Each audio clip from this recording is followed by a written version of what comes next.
The rain came down in sheets the moment he walked away.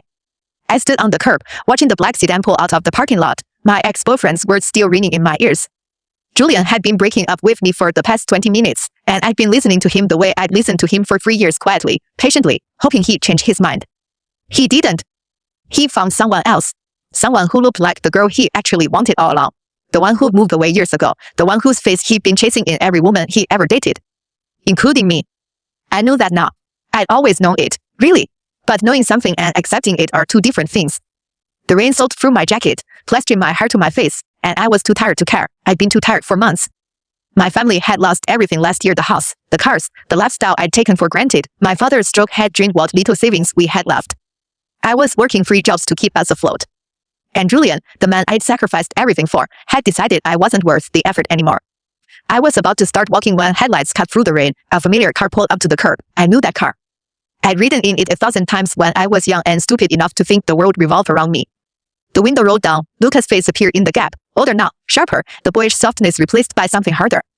Beside him sat a woman I didn't recognize, pretty, composed, with eyes that held no judgment. Kitty. His voice was neutral, like we were strangers who'd once known each other. Get in.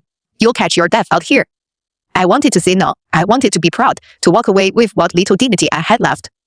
But my legs were shaking, and the rain was getting worse, and I didn't have the strength to pretend I was fine. I got in the back seat. The heat hit me like a wall, and I realized how cold I'd been. This is Vivian, Lucas said, gesturing to the woman beside him. My fiancée. Fiancée, the word hit me harder than I'd expected. 3 years ago, I'd asked Luca to pursue the girl Julian was in love with. I'd bet him, using every ounce of our shared history to make him do it. And he'd agreed, even though it had clearly broken something in him. Now he was marrying her. Marrying the woman I'd pushed him toward. Congratulations, I said. The word came out hollow. Vivian turned to look at me. You must be Kitty. Lucas told me so much about you. All bad things, I hope. All complicated things. She smiled, and it was genuine. He said you were the one person who could get him to do anything. I didn't know how to respond to that. Because it was true. I'd used that power recklessly, without thinking about the cost. Luca mentioned you're planning the wedding, I said, desperate to change the subject. When is it? Next month. He met my eyes in the rearview mirror. You'll come, won't you? I opened my mouth to say no. I had every reason to stay away. Seeing him happy with someone else would be a reminder of everything I'd lost, not just him, but the person I'd been before I made all the wrong choices. But the invitation hung in the air between us, and I heard myself say, yes, I'll be there. The car dropped me off at my apartment building, a crumbling old walk-up in a neighborhood I'd never even known existed before my family lost everything. I stood in the hallway, dripping water onto the worn linoleum, and tried to remember how I'd ended up here. 3 years ago, I'd been Kitty Chen, heiress to a real estate fortune. I'd had everything: money, status, a future that stretched out in front of me like a golden road. And I'd thrown it all away chasing a man who never wanted me the way I wanted him. My phone buzzed. A message from my mother. Xinghao, dinner is in the oven. Don't be too late. Xinghao. I let myself into the apartment. It was small, cramped, nothing like the sprawling penthouse I'd grown up in. My mother was in the kitchen, stirring a pot of soup. She looked older than she had a year ago, the weight of our circumstances etched into her face. How was work? She asked. I quit the club. Something happened. Something with Julian. Something with everything. I sat down at the table, too tired to stand. Lucas getting married. He came to find me. Wanted to give me an invitation. My mother set down the spoon. For a long moment, she didn't say anything. Then she came over and sat across from me, her eyes sharp and knowing.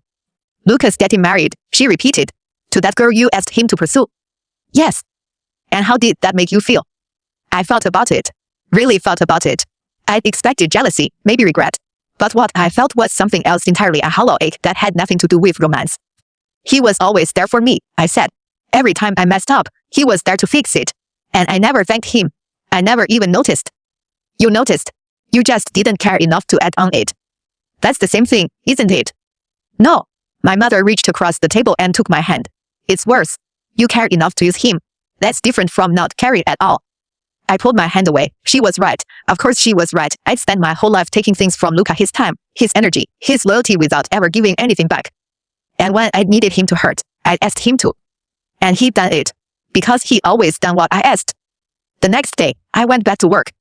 The club had been good to me, even after my family's fall from grace. The manager, a kind man who'd known my father in better days, had given me a job when no one else would. I'd been working the VIP rooms, trying to keep my head down and my mouth shut. But the VIP room that night was full of familiar faces. I recognized them before they recognized me, the men and women I'd once considered friends, the ones who laughed at my jokes and shared my tables and never once offered to help when the money ran out. They were sitting in the center of the room, surrounded by bottles I couldn't afford, laughing at something I couldn't hear. I turned to leave, but someone spotted me. A voice called out, "Kitty, is that really you?" I froze. There was nowhere to go. "Hey, come here." The woman who called out, I remember her name was Chloe, beckoned me over. "Come say hello. We haven't seen you in ages." I walked over, my spine stiff, my smile fixed. "Hello, Chloe. It's been a while. Hasn't it just?" She looked me up and down, taking in my faded uniform and tired eyes. "I heard about your family. I'm sorry." The words were hollow, the kind of sorry people said when they didn't actually care. "It's fine," I said. "Things happen." "Do they ever?" She exchanged a glance with the man beside her. I didn't know his name, but I knew his type. He was Julian's friend, one of the ones who watched me make a fool of myself for years. "Speaking of things happening, I heard Julian's with someone new. Are you okay?" "I'm fine." "You don't look fine." "I'm fine," I repeated, the words coming out sharper than I intended. Chloe raised an eyebrow. "No need to get defensive. I'm just asking." "Well, don't. It's none of your business." I turned to leave, but the man I didn't know caught my wrist.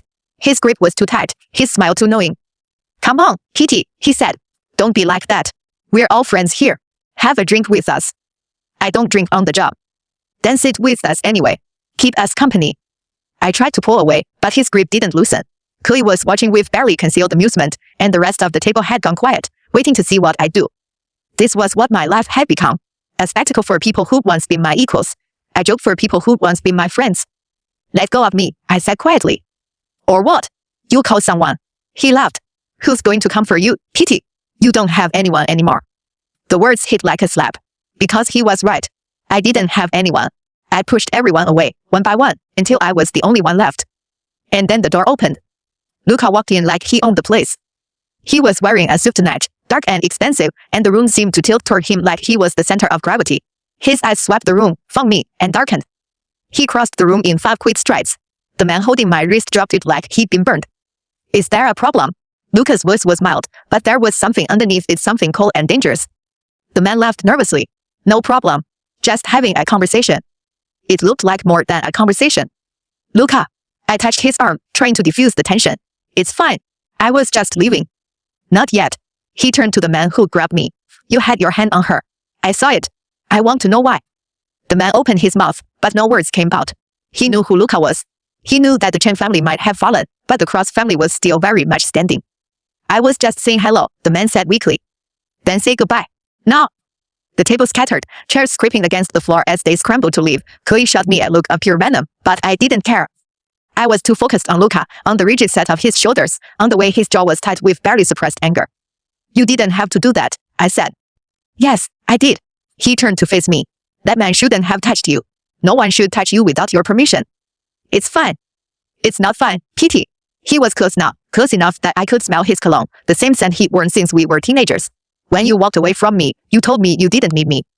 You told me you had everything figured out, and look where that got you." I stepped back. I said I'd leave. I didn't say I'd stop existing. That's what it looked like. "I'm doing fine."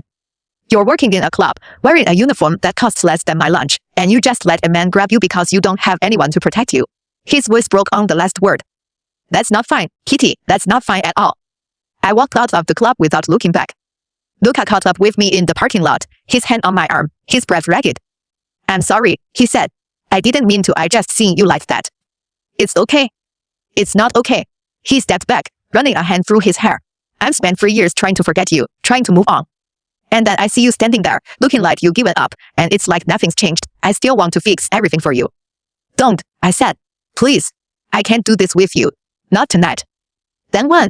When can we do this?" "Never." The word came out harsh. "You're getting married, Luca. You have a fiancé. And I'm the one who put you on that path.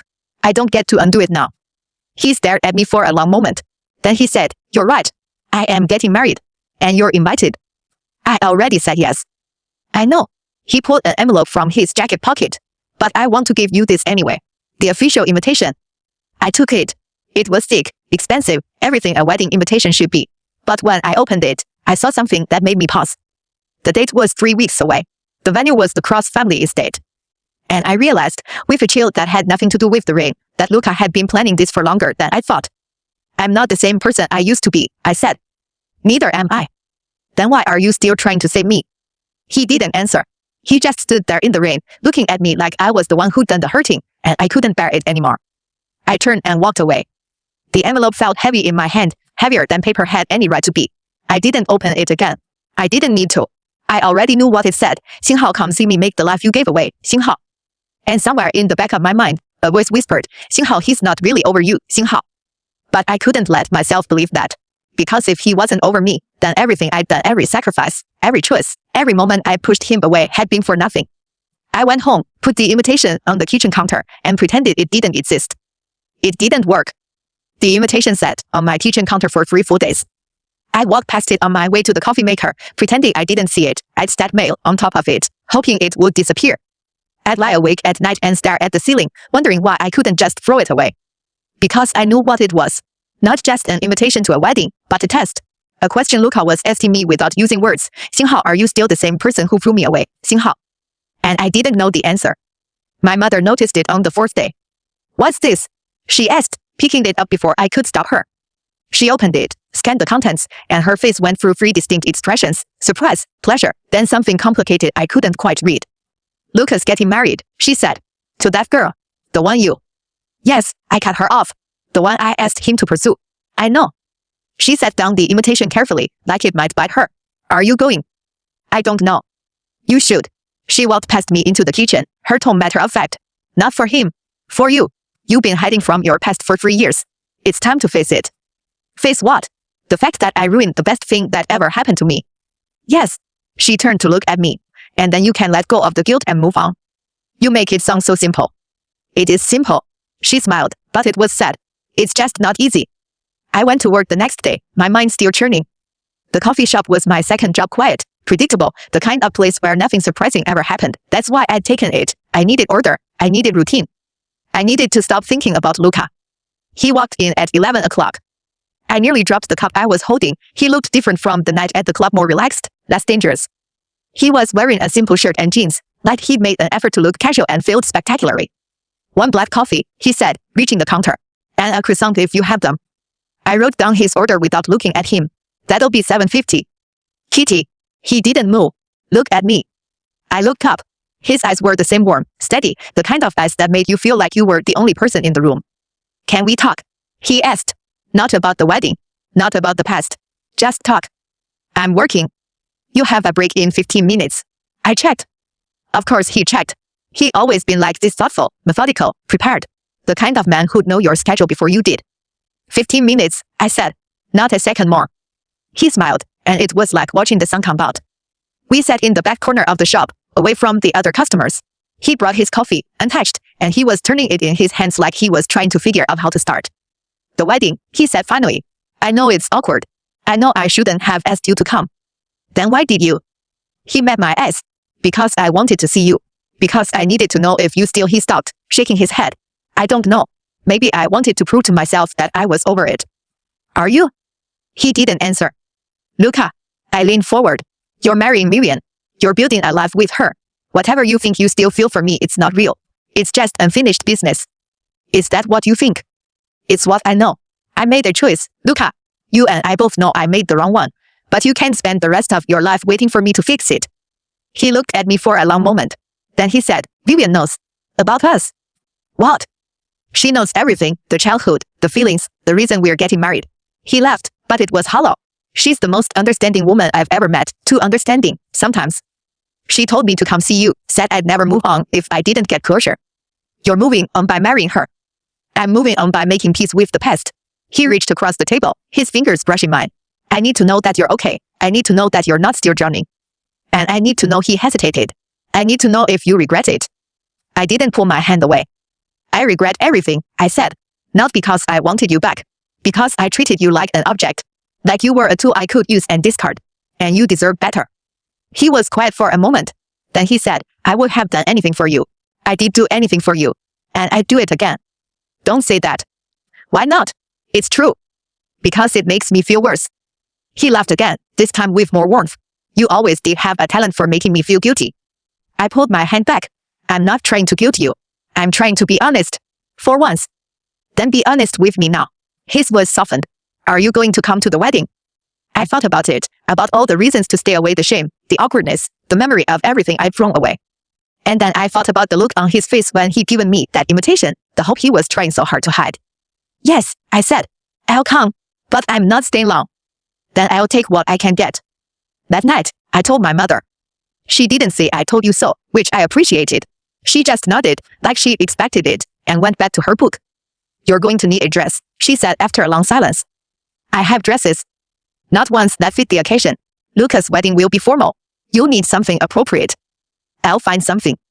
She looked up from her book, a familiar glint in her eye. I'll come with you. Saturday. We'll make a day of it. I didn't have the energy to argue. Saturday arrived faster than I expected. My mother dragged me to 3 different boutiques, each one more expensive than the last. We couldn't afford them, not really, but she insisted. This is an investment, she said, holding up a dress that cost more than our monthly rent. You need to look like you belong there. Not for them. For you. You sound like you've done this before. I have. She smiled, bittersweet. When I was young, I went to my ex-boyfriend's wedding. I wore a dress that made me feel powerful. It didn't change anything. He still married someone else, but I walked out of that church knowing I hadn't been forgotten. Did it help? Not at first. But eventually, yes. She put the dress in my hands. You're not there to win him back. You're there to remind yourself that you survived. I bought the dress. It was simple, elegant, the kind of dress that made me feel like someone I used to know. Vivian called me the night before the wedding. I stared at my phone for a full 30 seconds before answering. I didn't know why she'd want to talk to me, didn't know what she could possibly have to say. Kitty. Her voice was warm, the same warmth I'd noticed in the car. I hope I'm not bothering you. I just wanted to check in. Make sure you're still coming. I'm still coming. Good. She hesitated. I know this is strange. I know you and Luca have history, but I want you to know that I don't hold any of it against you. The past is the past.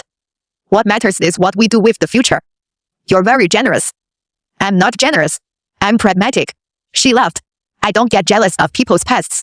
I get jealous of their futures. And your future, Kitty, is yours to decide. Not mine. I didn't know what to say to that. So I said what I was feeling. Thank you. For being kind to me. I know I don't deserve it. Maybe you do. Maybe you just haven't figured that out yet. The wedding was held in the Cross family estate. I'd been there 100 times as a child, running through the gardens and hiding in the library. It felt different now, smaller somehow, less magical. Like the memories had faded with age. I arrived alone, wearing the dress my mother had chosen, and I walked into the grand hall like I belonged there. The room was full of people I used to know. They looked at me with surprise, with curiosity, with barely concealed disdain. I didn't care. I walked past them like they were furniture, because that's all they were to me now. I found a seat near the back. I didn't want to be seen, but I didn't want to hide either. I just wanted to witness, to see the thing I made possible, to close the door on this chapter of my life. The ceremony began. Luca stood at the altar, looking impossibly handsome in his suit. He looked nervous, which surprised me. He was never nervous. He'd always been too confident, too sure of himself. And then the music started, and Vivian walked down the aisle. She was stunning, glowing, radiant, everything I'd never been. She walked toward Luca like she'd been walking toward him her whole life, and when she reached him, he took her hand like it was the most natural thing in the world. I watched them exchange bows. I watched him kiss her like she was the only person in the room. And I watched him, when he thought no one was looking, glance toward the back of the hall. Toward me. Our eyes met for just a moment. And then he turned back to his bride, back to his future, back to the life he'd chosen. I sat there, in the back of the room, and felt something shift inside me. Not regret. Not jealousy. Something stranger. Something like peace. The reception was in the garden, under a canopy of lights that made everything look like a dream. I wandered through the crowd, accepting congratulations I didn't deserve, smiling smiles I didn't feel. And then I found myself alone with Vivian. She changed into a simpler dress, more comfortable for dancing, and she was holding a glass of champagne like a shield. She looked happy, genuinely happy. You came, she said. I said I would. I didn't expect you to, but I'm glad you did. Why? She looked at me, her eyes soft. Because now you can see it. What you gave up, what you let go of, and you can finally move on. You think I need to see that to move on? I think you've been carrying guilt for so long that you forgot what happiness feels like, and I think seeing Luca happy, really happy, will help you let go of that guilt. She set down her champagne. He loves me, Kitty. He's not in love with you anymore, and I needed you to see that. I should have felt jealous. I should have felt angry. But all I felt was relief. I know, I said. That's why I'm still here. She smiled, and I realized that she wasn't my enemy. She was never my enemy. She was just a woman who'd found something I'd been too blind to see. Thank you, I said. For being kind to me. For, I gestured vaguely. For everything. Don't thank me. She leaned in, her voice dropping to a whisper. Just promise me one thing. What? Don't disappear again. Luca needs you in his life. Not as a wife, not as a lover, as a friend. And I think you need him too. I promised. Luca found me near the end of the night. He had a few drinks, enough to loosen his guard, and he was smiling the way he used to smile when we were kids. You came, he said. You keep saying that. I keep being surprised. He leaned against the railing, looking out at the garden. I didn't know if you'd be able to handle it. The wedding, I mean. See me with someone else. I thought I'd be jealous. I wasn't. Good. That's good. I turned to look at him. Are you happy, Luca? He was quiet for a moment. Then he said, yeah, I think I am. Then I'm happy for you. He looked at me, and for just a moment, I saw the boy I'd grown up with. The boy who'd followed me everywhere, who'd done anything I asked, who loved me without reservation. You were always the one I wanted, he said. For a long time. You were the only one. I know. But you wanted something else. And that's okay. Because if you hadn't pushed me away, I wouldn't have found her. I nodded. Then I guess we both got what we needed. I left the wedding early, before the dancing got too wild. I walked out of the estate, past the gardens where I'd once run as a child, and I didn't look back. It wasn't the ending I'd expected, but it was the ending I needed. Luca had his future. Vivian had her husband. And I had the freedom to stop carrying the weight of my mistakes. I pulled up my phone and sent him a text. Xinghao, take care of her. You deserve to be happy. Xinghao. His reply came quickly. Xinghao, take care of yourself too, Kitty. And please don't disappear. Xinghao. I didn't reply. But I didn't delete the message either. The months after the wedding passed in a strange, quiet blur. I kept working, I kept saving, I kept pretending that watching Luca marry someone else hadn't changed anything, but something had shifted, something I couldn't quite name. The guilt I'd been carrying for 3 years had started to loosen its grip. I could breathe again. And then my father got worse. The stroke had left him weak on one side, his speech slurred, his mind still sharp but trapped in a body that wouldn't cooperate. The doctors said he needed ongoing therapy, expensive treatments, things we couldn't afford. I'd been scraping by, but the bills were piling up faster than I could pay them. My mother tried to hide the collection notices from me. She thought I didn't notice, but I noticed everything. I was sitting in the kitchen, staring at a stack of unpaid bills, when my phone buzzed. I didn't recognize the number. Kitty. A woman's voice. Familiar, but I couldn't place it. This is Vivian. I sat up straighter. Vivian, what, are you okay? I'm fine. I wanted to ask you something. About Luca. My stomach dropped. Is he okay? He's fine. He's just, she paused, and I heard her take a breath. He's been different lately. Distant. I think there's something he's not telling me. Why are you calling me? Because he still talks about you. Not the way a husband should talk about another woman. But like there's unfinished business. Like he's still carrying something. I didn't know what to say. I hadn't spoken to Luca since the wedding. I kept my distance, the way I'd promised myself I would. I don't know what you want me to do, I said. I want you to talk to him. Find out what's going on. I would do it myself, but he won't open up to me. She laughed, but it was brittle. He opens up to you. He always has. I don't think that's true. It is true. And I'm not jealous, Kitty. I'm worried. Something's wrong with him, and I don't know what it is. I met Luca at a coffee shop near his office. He looked tired when he walked in, dark circles under his eyes, his shoulders slumped in a way I'd never seen before. He smiled when he saw me, but it didn't reach his eyes. Vivian called you, he said, sitting down across from me. I should have known she would. She's worried about you. She's always worried about me. He ran a hand through his hair. I haven't been sleeping well. That's all. That's not all. I leaned forward. Luca, I've known you my whole life. I can tell when you're lying. He was quiet for a long moment. Then he said, my father's company is in trouble. He's been hiding it for months. The marriage, Vivian and me, it was supposed to stabilize things, but it's not enough. He's made too many bad decisions. Your father. The board is going to vote him out next month. They want me to take over. But I don't know if I can fix this. That's why you've been distant. Partly. He looked at me, his eyes searching. There's something else. Something I've been keeping from everyone. What? He didn't answer right away. He just sat there, turning his coffee cup in his hands, his face unreadable. Do you remember when you asked me to pursue Vivian? He said finally. 3 years ago. You wanted me to distract her so you could have Julian to yourself. I remember. I said yes because you asked. But I didn't tell you the real reason. What reason? He met my eyes. Because I knew she wasn't Julian's type. She was never going to fall for him. He stopped. She was already in love with someone else. And that someone else was me. I stared at him. What are you saying? I'm saying that Vivian and I have been together for years. We were together before you asked me to pursue her. She's not Julian's ex. She was never Julian's ex. I made that up. My brain struggled to process what he just said. You lied to me. At first, yes, but then you told me to pursue her, and I realized I had a choice. I could tell you the truth and lose you, or I could pretend like I was doing it for you and keep you in my life.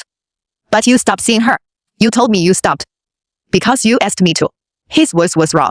Because you were the only person I'd ever wanted, and you wanted me to give her up, so I did, but I never stopped loving her. I never stopped loving either of you. I sat back in my chair. So the wedding, your marriage, it wasn't a fresh start. It was the same thing you've been doing for years. Lying to me. Hiding from me. I didn't want to hurt you. You lied to me. My voice cracked. You let me believe I was making a choice. A sacrifice. That I was giving you up so you could be happy. And all along. Kitty. All along, you had it figured out. You had Vivian. You had me. You had everything you wanted. He reached for my hand. I pulled away. I never meant to hurt you, he said. I was trying to protect you. You were trying to protect yourself. There's a difference. I walked out of the coffee shop without looking back. I didn't know where I was going. I just knew I couldn't sit there with him, couldn't look at his face, couldn't pretend that the last 3 years hadn't been built on a foundation of lies. I'd spent so long feeling guilty, so long believing I'd broken something precious. And all along, he'd been holding the pieces in his hands, waiting for me to realize what I'd done. But I hadn't done anything. He'd let me believe I had. My mother was waiting for me when I got home. She took one look at my face and said, "What happened?" I found out the truth. I sat down at the kitchen table, too exhausted to stand. Luke has been lying to me about everything. Vivian was never Julian's ex. She was his secret girlfriend. The whole time, my mother didn't look surprised. I know. You know. I've known for years. I didn't say anything because I thought it would hurt you. It hurts more knowing you kept it from me. I was trying to protect you. You keep saying that. Everyone keeps saying that. But no one actually asks me what I want. She sat down across from me, her face careful. What do you want, Kitty? I thought about it. Really thought about it. I wanted the truth. I wanted people to stop deciding what was best for me. I wanted to stop being the person who always been lied to. I want to stop feeling like a puppet, I said. I want to make my own choices. For once. Then start. She reached across the table and took my hand. You're not a puppet, Kitty. You never were. You just let people convince you that you were. I didn't answer Lucas' calls that night. Or the next night. Or the night after that. I needed time. I needed space. I needed to figure out who I was when I wasn't being defined by other people's choices. Vivian showed up at my apartment on the 4th day. She looked different from the wedding, more tired, less composed. She was carrying a folder, and she set it down on my kitchen table like it was a bomb. You should see this, she said. What is it? The truth. She opened the folder. Luke has been keeping more than one secret. I found this in his office. I think you should know. I looked at the papers inside. Legal documents. Medical records. A letter written in Lucas' handwriting. I started reading. The first document was a medical report. Lucas' medical report. It was dated 3 years ago, right around the time I asked him to pursue Vivian. I scanned the text, looking for something that made sense. And then I found it. Xinghao patient diagnosed with early-stage testicular cancer. Prognosis favorable with treatment. Recommended course, surgery followed by chemotherapy. Xinghao. I felt the world tilt. He was sick, I said. He was sick, and he didn't tell me. He didn't tell anyone.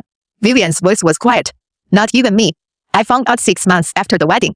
He'd been hiding the treatments from everyone. Why? Because he didn't want to be a burden. Because he thought if you knew, you'd stay out of pity. He wanted you to be free to make your own choices. But he lied to me. He let me believe I was the bad guy. He let you believe whatever you needed to believe. Vivian met my eyes. He was dying, Kitty. He thought he was dying. And he wanted you to move on without the weight of watching him go. I looked at the next document. It was a letter, addressed to me. Xinghao, Kitty, Xinghao. Xinghao, if you're reading this, I'm not here anymore. Or I'm too sick to tell you myself. I don't know which is worse, Xinghao. Xinghao, I've been lying to you for years, not about loving you that was real, but about everything else, the reasons I did what I did, the secrets I kept, the way I let you believe you were the one who broke us. Xinghao. Xinghao, you weren't the one who broke us. I was. I let you push me away because I was too scared to tell you the truth. I let you believe I was moving on because I thought it would hurt less than watching you watch me die. Xinghao. Xinghao, I want you to be happy. I want you to find someone who deserves you. I want you to stop carrying the guilt I put on your shoulders. Xinghao. Xinghao, I love you, Kitty. I've always loved you. But I couldn't let that love destroy your future. Xinghao. Xinghao, so I let you go. I let you hate me. I let you believe the worst of me. Xinghao. Xinghao, it was the only way I knew how to say goodbye. Xinghao. Xinghao, love. Xinghao. Xinghao, look at Xinghao. I set down the letter. My hands were shaking. He's alive, I said. He survived. The treatments worked. Yes. Vivian's voice was gentle. He's in remission now. But he's still carrying the guilt. He still thinks he ruined your life. He didn't ruin my life. I ruined my own life. I just didn't know it. I went to see Luca that night. He was in his apartment, sitting in the dark, staring at nothing. He didn't look surprised to see me. Vivian told you, he said. Yes. Then you know everything. I know you were sick. I know you lied to me. I know you wrote me a letter you never sent. I sat down beside him. I know you're not the villain I made you out to be.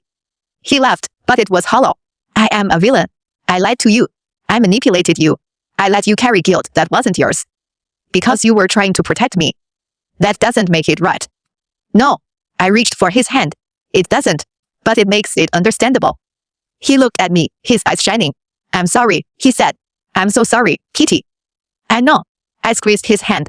I forgive you. But you have to promise me something. Anything. No more secrets. If something's wrong with your health, with your heart, with anything you tell me, you let me be there. Vivian already made me promise that. Then keep it.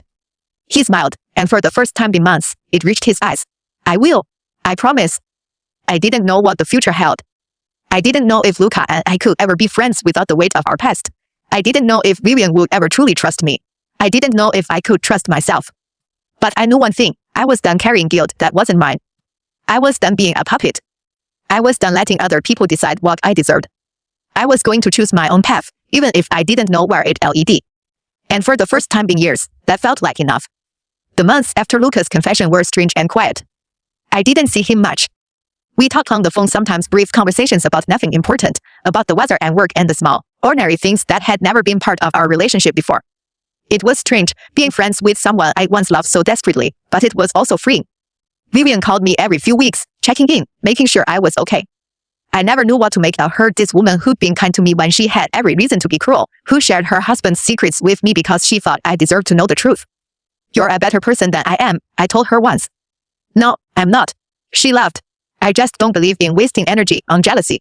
Life's too short. I was starting to learn that. My father's health continued to decline. The doctors said there wasn't much more they could do. His body was tired, worn out from years of stress and bad decisions. I spent as much time at the hospital as I could, sitting by his bed, holding his hand, pretending I wasn't terrified of losing him. Kitty. His voice was weak, barely a whisper. I need to tell you something. Save your strength, Dad. No. He shook his head, his grip tightening on my hand. I've been keeping things from you. Things I should have told you years ago. Dad. When we lost the company, it wasn't just bad luck. He closed his eyes, taking a shallow breath. I made bad decisions. I trusted the wrong people. And I kept it from you because I didn't want you to worry. I know, Dad. Mom told me. She didn't tell you everything. He opened his eyes, meeting my gaze. There was money, Kitty, money I should have put aside for you, for your future, but I used it to try to save the business. And I lost it all. It doesn't matter. It does matter. His voice cracked. You worked so hard. You gave up so much. And I couldn't give you anything in return. You gave me everything. I squeezed his hand. You gave me a childhood,